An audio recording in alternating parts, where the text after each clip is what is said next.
Hello Cancer, great to have you here. My name is Shauna. Today's reading is a general love forecast. As always, take the messages that resonate and release anything that doesn't. Don't forget to like and subscribe to stay connected with upcoming readings. Let's see what's headed your way, Cancer. And before I start with this reading, I just want to say a few things here. I feel like the going to continue, especially through the first week of this month. And so what Mercury retrograde does for you guys, and I'm seeing it here in this spread, is that it's going to make you walk down memory lane, okay? Not physically, but I feel like emotionally. It's going to drag up a few things from your past that you might not have reconciled with. And it's going to, I guess, like trigger some of those events, some of those circumstances in the past that you felt like things could have, taken a different turn. Things could have turned out in a different way. Things could have been different. Okay, so you're going to go through, especially the first week, through this period of like it's a slump. Okay, it's a walk down memory lane. It's going to evoke some of those feelings that might not be completely pleasant. Okay, so I guess the challenge for you guys for this month is to kind of like come to terms with them.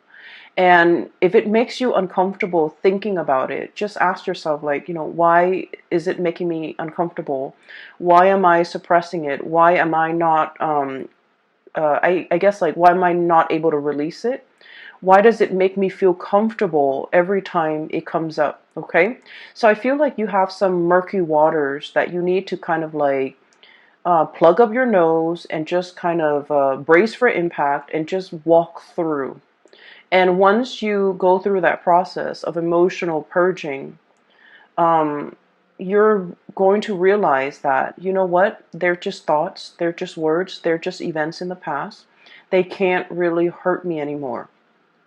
The whole concept about discomfort is coming through. Discomfort, displacement, no longer being in an environment where you feel familiar, where you feel safe. Not that it's you're unsafe in a physical way, but it's sort of like you have changes that are brewing, you have changes that are coming. And so you kind of need to kind of purge this emotional past so that you can kind of move on and meet and face your future head on. Does that make sense? So the whole concept about discomfort comes up, and it's every time there's a thought, every time there's a situation, every time you think about a person, and if it triggers you in a way where you feel uncomfortable, you kind of need to ask yourself, why does it make me feel so uncomfortable? Does it reveal a weakness within me that I need to be aware of? Okay, because I do see that coming through. Does it reveal an aspect of myself that I might not have been made aware of?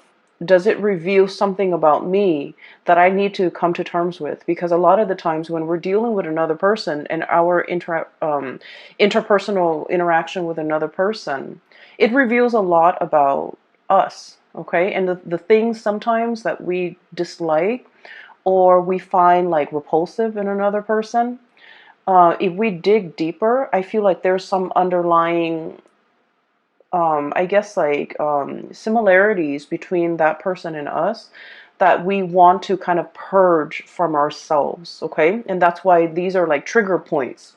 And so realizing, why does that person make me feel so uncomfortable? Why was that situation so uncomfortable for me to think about? Will really help you. It's like you have an aversion for something, you don't want to think about it, but actually thinking about it, sorting through your feelings, sorting through how you feel about this situation, and what within you is being, I guess, like triggered or poked at or prodded at.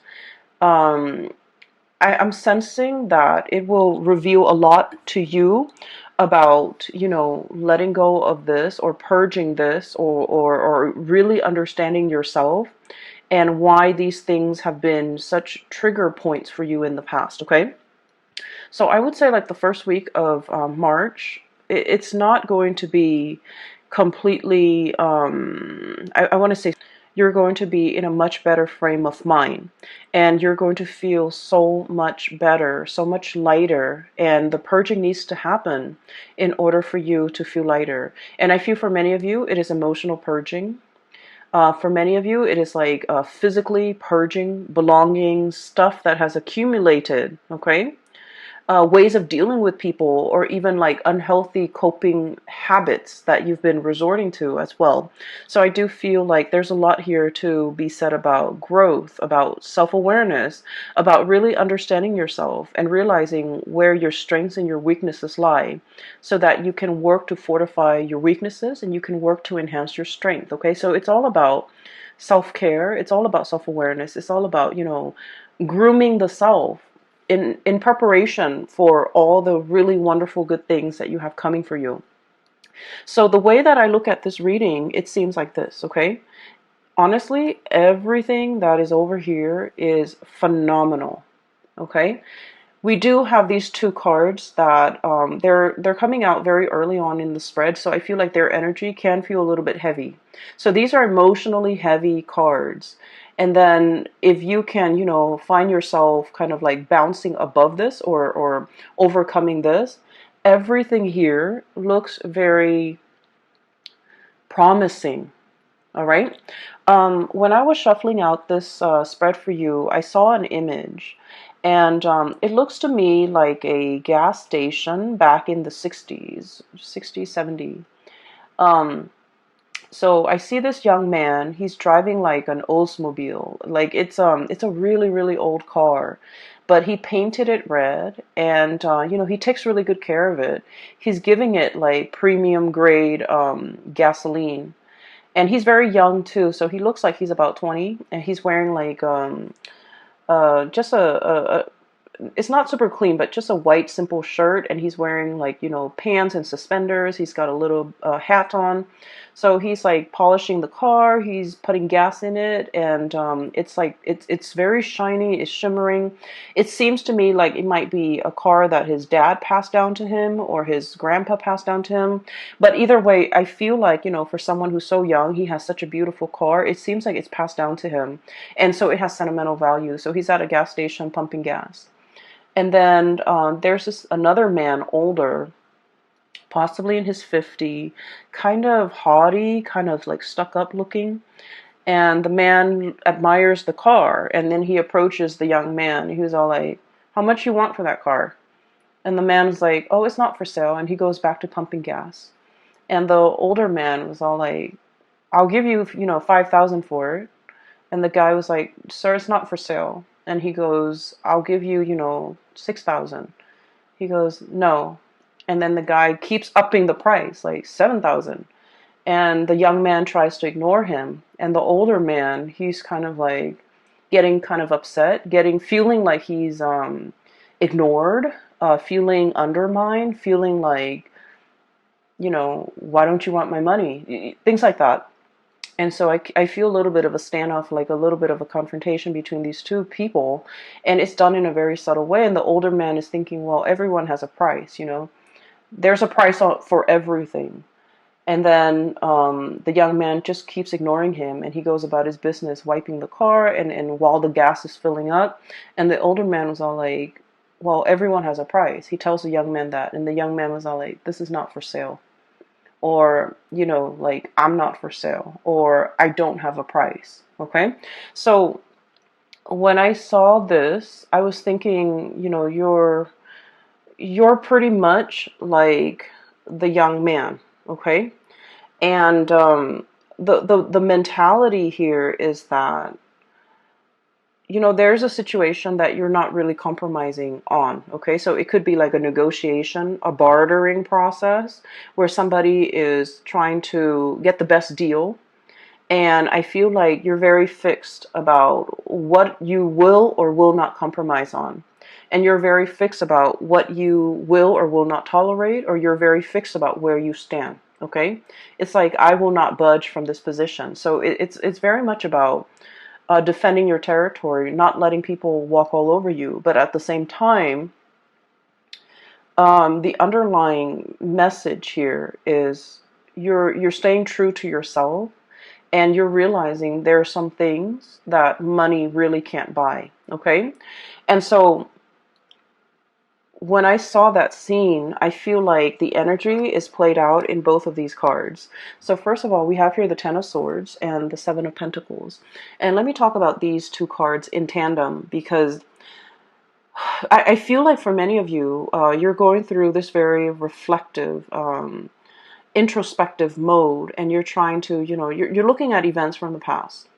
You're looking at everything that you have done. Okay, he's got a broom in his hand, little red broom right there, and it's like cleanup. Okay, major cleanup, major repairs, major like overhaul. Okay, like I feel like it's cleanup, cleaning up the pieces of your life, cleaning up a situation that has gone astray, cleaning up a situation that has gone awry, cleaning up after a potentially like an aftermath of some event that was not completely desirable. Okay, cleanup is messy. Cleanup is no one wants to do it, honestly. And so I feel like there's a situation here where something needed to be cleaned up. And you've gone through that process of cleaning up, and you're sitting still, contemplating and trying to figure out, what was that all about? What could I learn from it? Why did it happen? Why did these events happen the way in which they did? And, how do I ensure that it doesn't happen again in the future? I feel like there might have been a falling out, okay, between you and another person. I have here the Ten of Swords.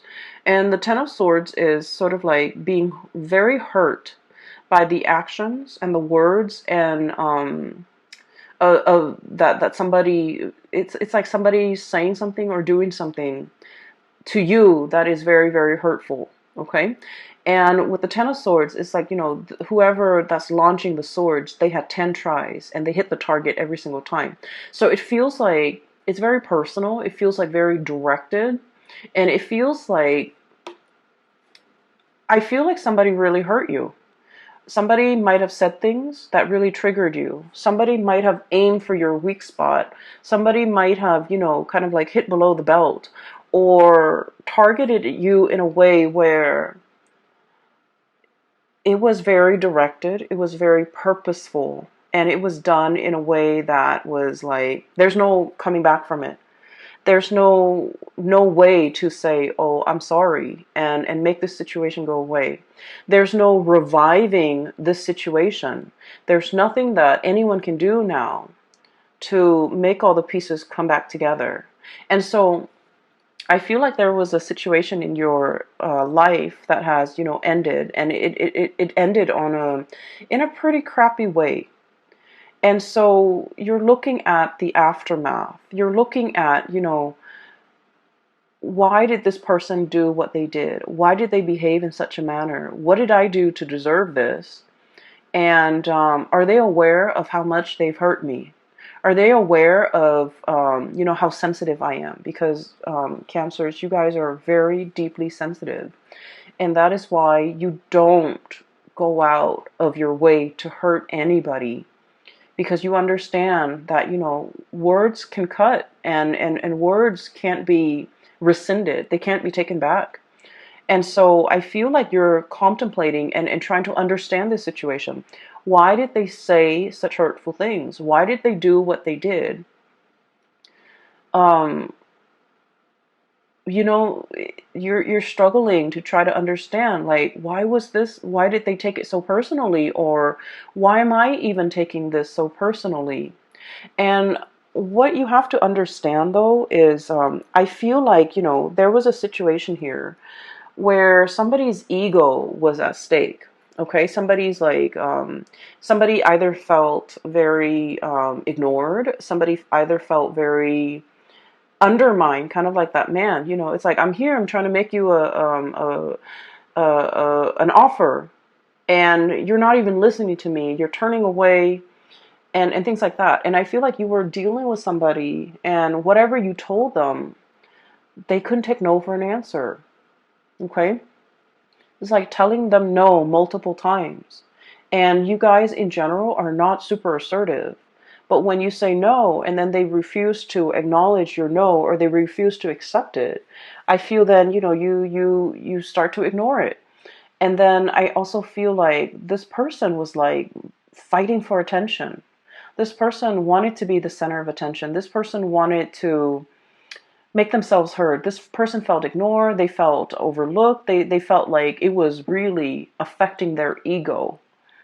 And so whatever was directed at you, it has nothing to do with you. It has everything to do with them and their insecurities.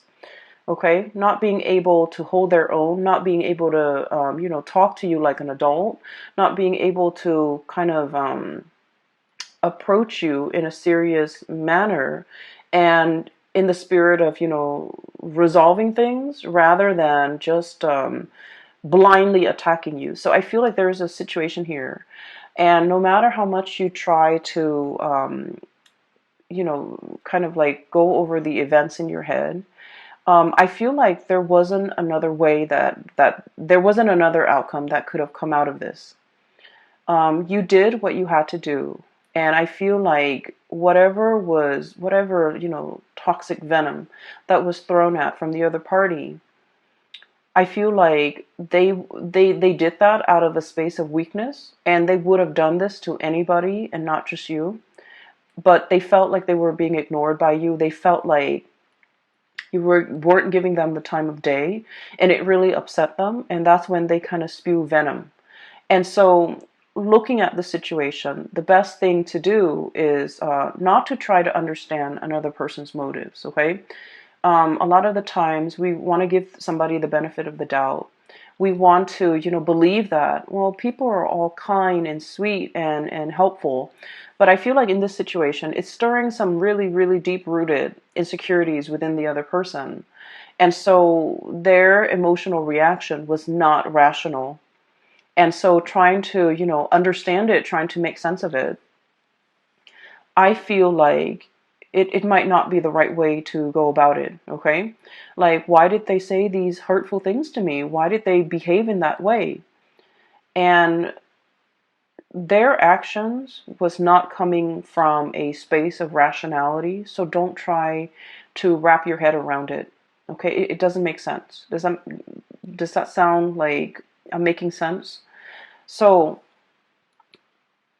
aside from this little tidbit, I feel like it's a conflict. It's done and over with. There's nothing to be repaired. Okay, nothing can be done. Nothing can be repaired. Nothing can be fixed. Nothing can be salvaged.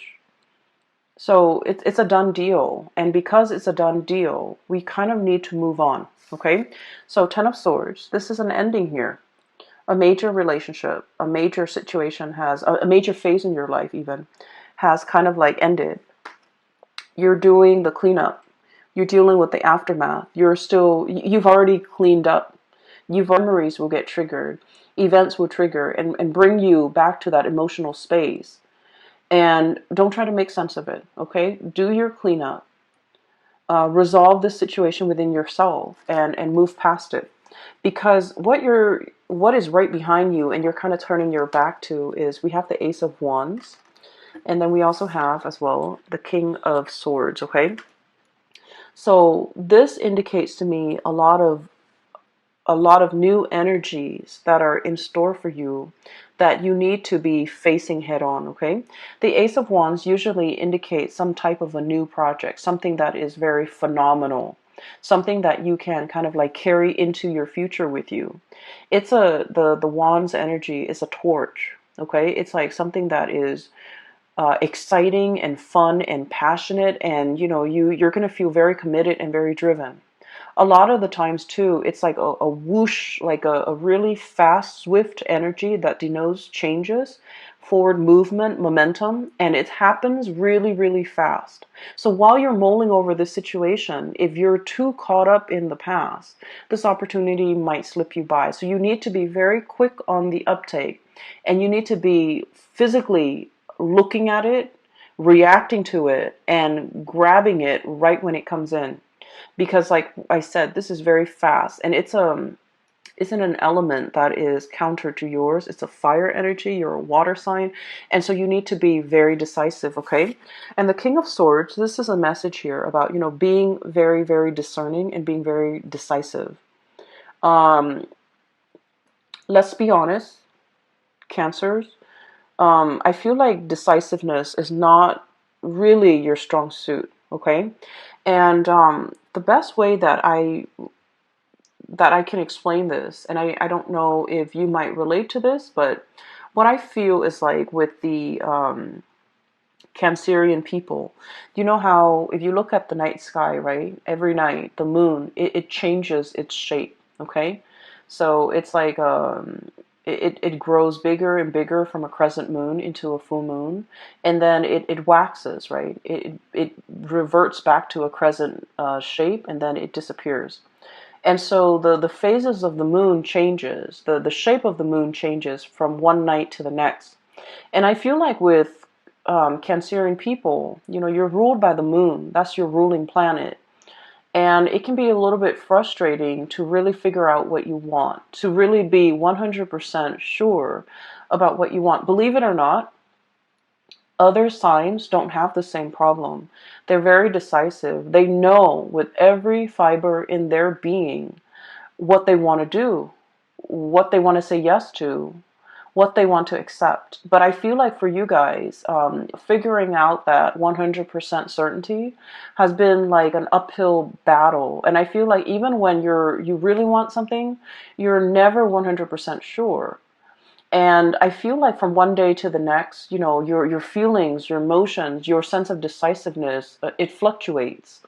And so there might have been like a lot of opportunities where you're kind of like mulling things over, and then before you know it, the opportunity slips you by.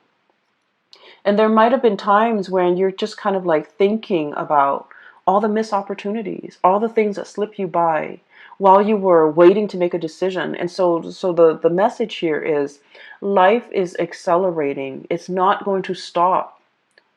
And life is not going to put itself on hold on account of any human being, on account of a mortal. Life happens. We need to roll with the punches. And so taking the time to mull things over is definitely, something that everyone should do. However, I feel like there has been missed opportunities, multiple missed opportunities. While life was throwing you curveballs, while you were distracted with other things, I felt like the more important things really slipped away. Sort of like looking at the past and just realizing, you know what, that doesn't serve me any purpose, wallowing in self-pity, I'm going to cut that off. And using that sword of truth here and slicing that out. And then looking towards the future, here's a good opportunity for me that will make me tremendously happy. Queen of Cups, look how ecstatic she is.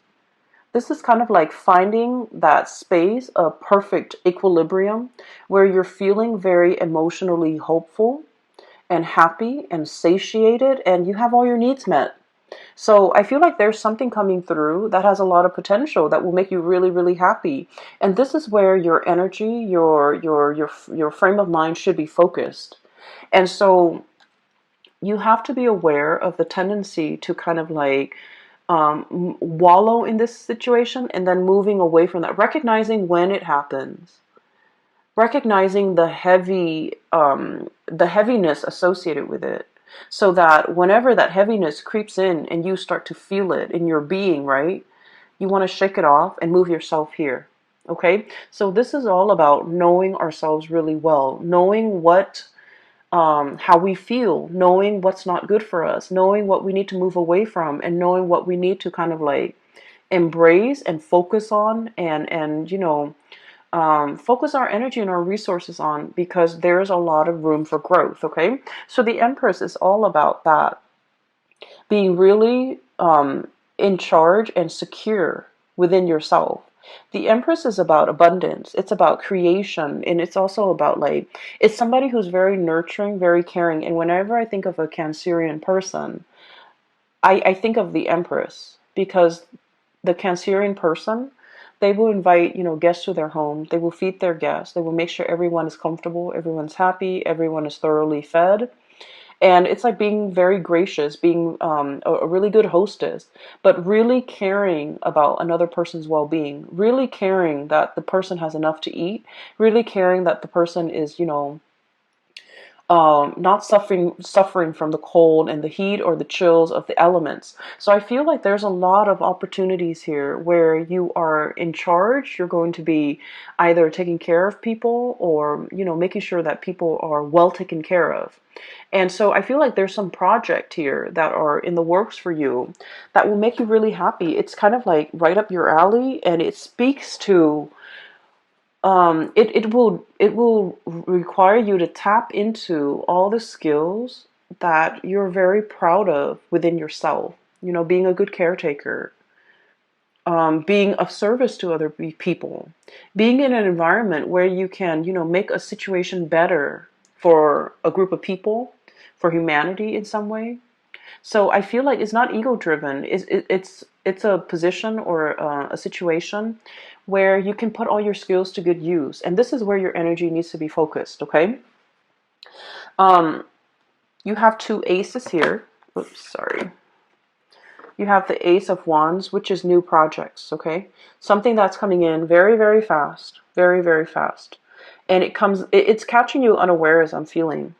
And then we have as well the Ace of Swords and two aces. And the Ace of Swords is about being decisive. It's about figuring out what you want. It's about being clear with yourself about what you want. It's about being decisive and not waffling back and forth and then telling yourself, I just feel like one day you're just like very gung-ho about it. You're very like much on board. And then the next day, the self-doubt creeps in. What ifs? What if this? What if that? And so I just feel like you can be 100% decisive one day, and then the next day you're kind of waffling back and forth. And so this is pretty much, telling yourself, choose something and commit to that course of action until that course of action has run dry. I feel for many of you, this could also be like a relationship situation where from one day to the next, the relationship is like an emotional roller coaster. Okay. And when when it's like at a high point, it's really good. And you're just like, I want to marry this person. And then when the there's like an emotional dip, or when, there's like, it's at a low point, you're just like, I want to break off this relationship. And so things are very extreme, okay? Things are very like, much like from one day to the next is very extreme. And I feel like, your emotions, your feelings are change based on things that are, you feel though it's outside of your control. But what I'm sensing here is there are certain things that we need to be decisive about, okay? And there are things that we need to anticipate. Life is not going to be a bed of roses. I almost feel like, this energy about romanticizing things too much, wanting everything to be rainbow and lollipop. I feel like you're smart enough to understand that there are always going to be high and lows, okay? But in the end, like at the end of the day, everything balances out. But I feel like for many of you, when the high is really high, you're kind of like caught up in that emotional high and you're trying to recreate it. And so when the situation hits an emotional low, you feel like you can't handle. You feel like you don't want to be in it. You feel like you can't handle it. And so what I'm sensing is when it's an emotional high, take it for what it is. And, understand that there will always be good days. There will always be bad days. And don't let those bad days dictate how you feel. Don't let those bad days get you into a negative space. So emotional moderation is one thing, but also being realistic enough to know that there are always going to be ups and downs in life, at work, in relationships, in all your interpersonal dealings. And so as a result of that, realizing that and recognizing it, I feel it's going to make things a lot more realistic, okay, a lot more manageable, so that your emotional state is not rattled every single time, okay? So it's like, don't measure Don't measure a situation based on all the emotional highs and lows. Those emotional highs and lows will calibrate and they'll even out. And so don't measure how you feel about a situation, about a job, about a person. Don't measure the past, especially based on those emotional highs and lows. Take them all in their totality, okay? I do feel like there's going to be a lot of communication coming through, okay? So we have here the messenger, Page of Swords, okay? This is like somebody with envelopes, like physical mail that you are getting at your door, okay? Packages, mail, communication, emails, text messages, phone calls, and things like that. Keep your phone charged. Make sure that you're not missing anything. I also feel like there is an element here about reading something too fast and then shooting off an email and then finding out that that you might have read something incorrectly. So really taking the time to scan those emails, to sit still and and diligently read everything that's included in that message, rather than what you want it to say, or rather than what you think it's saying to you. Read what it's really saying, because I feel like it's almost like I'm seeing a message where somebody is saying like either or, like, do you want to do this? If not, you want to do this instead. And then all of a sudden your mind clamps on to the first thing that you see, and you're just like, oh, I want to do that.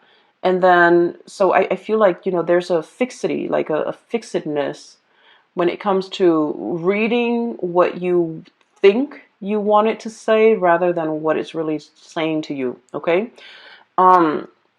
A lot of the times during the Mercury retrograde period, the shadow, we're going to leave the shadow period completely by, I believe it's the 11th or the 15th. I can't remember. I didn't keep track of it this month.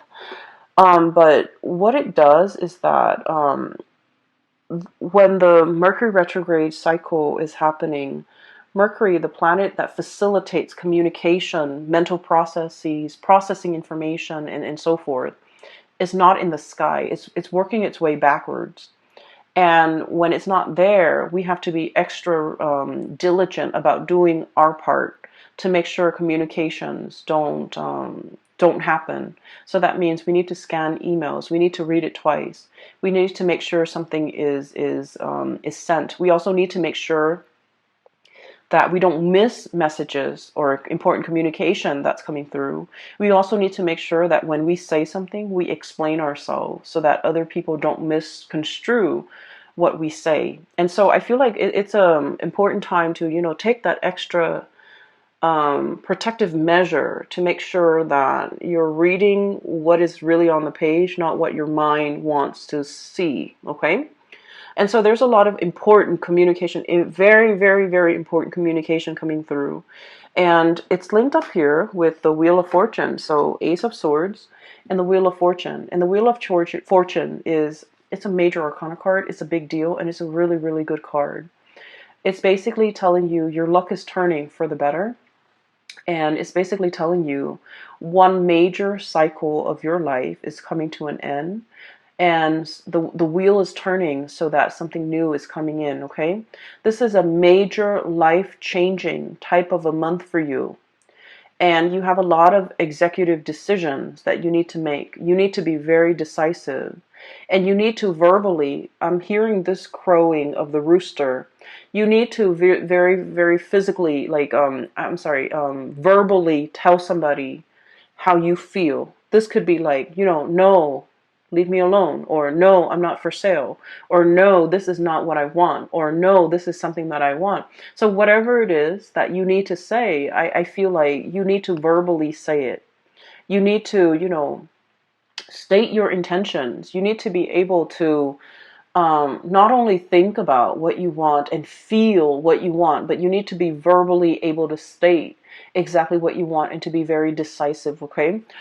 For those of you who are going through like any type of a situation where you're kind of like put on center stage and you have to defend your stance, or you have to make a speech, or you have to do a presentation, or you have to persuade somebody, or even get somebody to come around to your point of view, you have kind of like that golden chalice. You have the gift of the gab, and you have the power of persuasion, okay? And so there are a lot of messages that are coming through and a lot of like communication that will be front and center for this month. Make sure that we are stating our intentions very, very clearly. The last card that I do want to talk about here is we have here the Seven of Wands. And the Seven of Wands is, okay, so let me just talk about this. You and Libras and Pisces, this is an energy of assertiveness, okay? Cancers, I feel that you, Libras and Pisces, are like wildly inoffensive. Very, very inoffensive. So that means that you don't want to rock the boat. You don't want to upset anybody. You guys are really, really nice. And I feel like, you would never go out of your way to make yourself kind of like center stage, okay?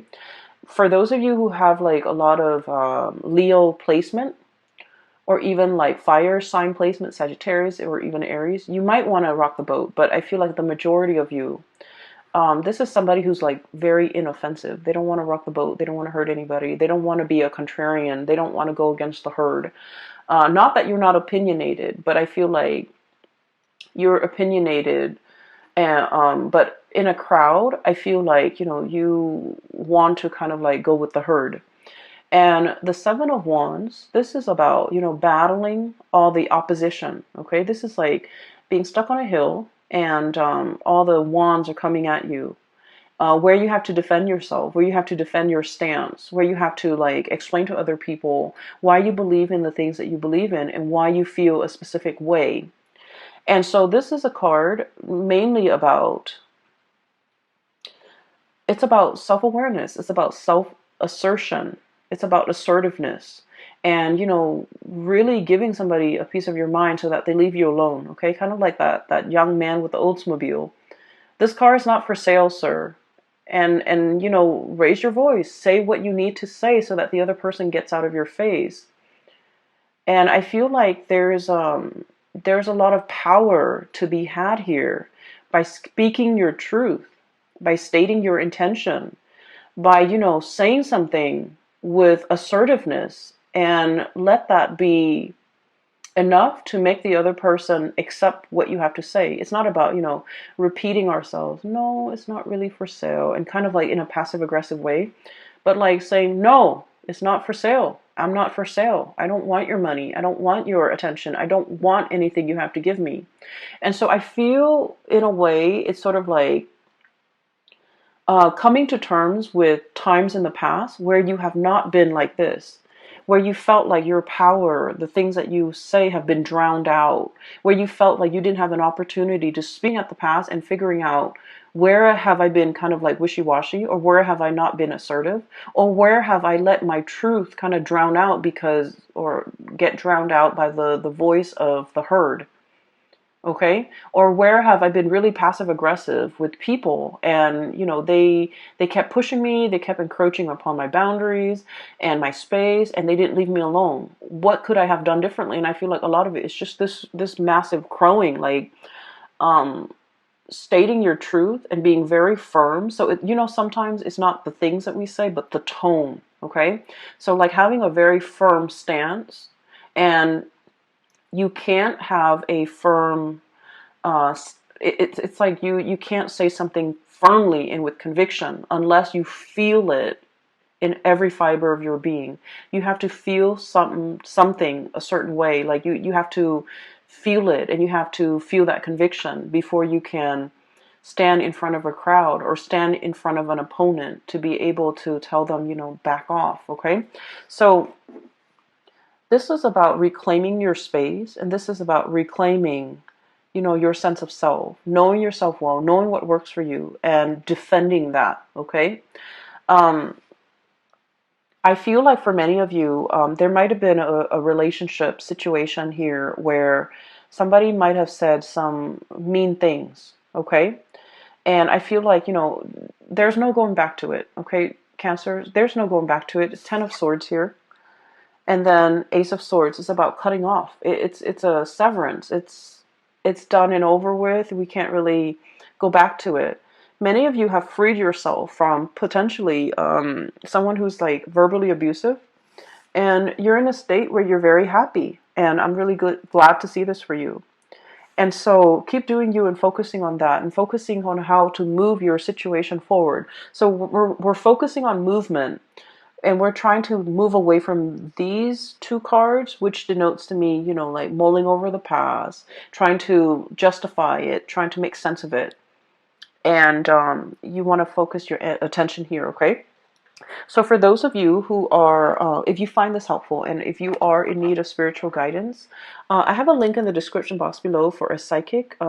She is based out of California and she's a really good reader.